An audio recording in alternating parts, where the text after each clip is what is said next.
Bonjour et bienvenue, voici notre tour d'horizon économique, géopolitique, énergétique, sanitaire et boursier. Nous sommes le mardi 13 septembre et pour comprendre comment tourne la planète finance, c'est sur la bourse au quotidien. Et nulle part ailleurs, l'épisode du jour s'intitulera « Y aura-t-il des douches froides cet hiver ?» Premier échantillon avec le CPI US. Oui, en voilà une belle douche froide avec des futurs du Dow Jones qui perdent de 500 points, un peu plus même. Après la publication du CPI, c'est-à-dire de l'indice des prix à la consommation, qui vient démentir, contredire les anticipations et le narratif du marché. Et oui, on devait en avoir terminé avec l'ascension de l'inflation. On se retrouve avec un rebond, alors pas spectaculaire, plus 0,1, mais on attendait une baisse de 0,1 à 0,2. Autrement dit, l'inflation s'établit à 8,3% en rythme annuel, contre 8,10 à 8 estimé.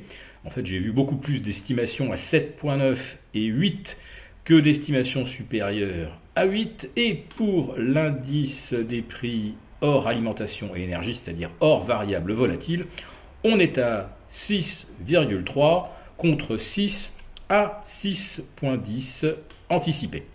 Alors le CAC 40, il ricoche sous les 6380 et se retrouve actuellement un petit peu au-dessus des 6320.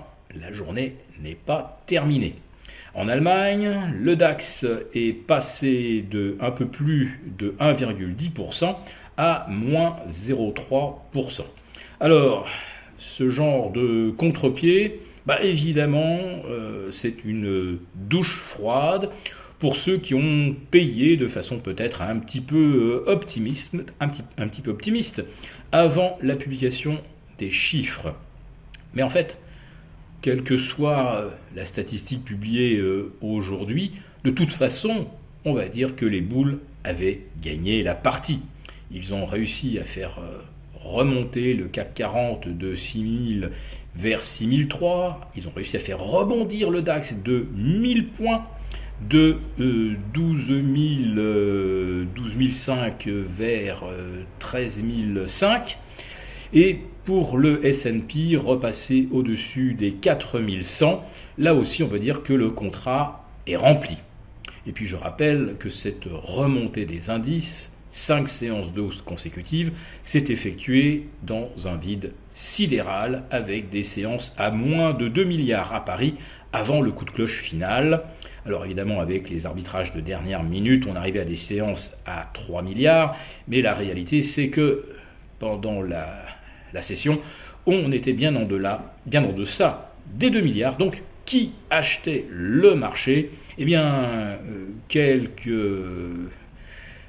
robots, tout simplement, et les entreprises qui poursuivent leur programme de rachat de titres, les fameux buybacks, qui sont en fait les véritables moteurs du rebond des marchés depuis le 16 juin dernier aux États-Unis et le 5 juillet en Europe.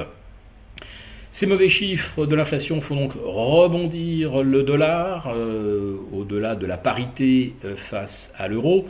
Et je ne vous raconte même pas la réaction des marchés obligataires. J'ai bien peur qu'on se retrouve ce soir au plus haut en termes de rendement cette année, c'est-à-dire à peu près au même niveau que mi-juin.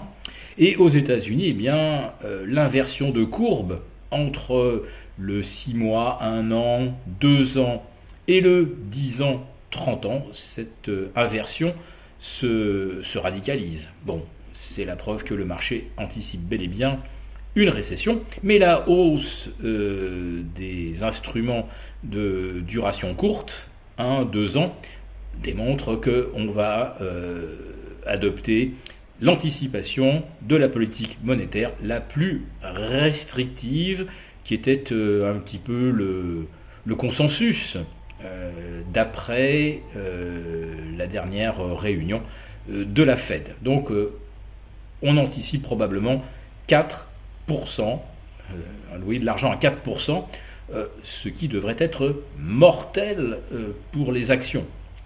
Actions qui n'ont pour l'instant pas vraiment intégré ni les perspectives de récession, et surtout en Europe, l'Allemagne dont tout le modèle est littéralement mis par terre par une énergie beaucoup plus chère que ce qu'on a pu connaître les 20 dernières années, et qui restera cher au moins pour 2 ou 3 ans jusqu'à ce que la capacité de production de gaz naturel liquéfié permette de compenser vraiment le gaz russe à moindre coût.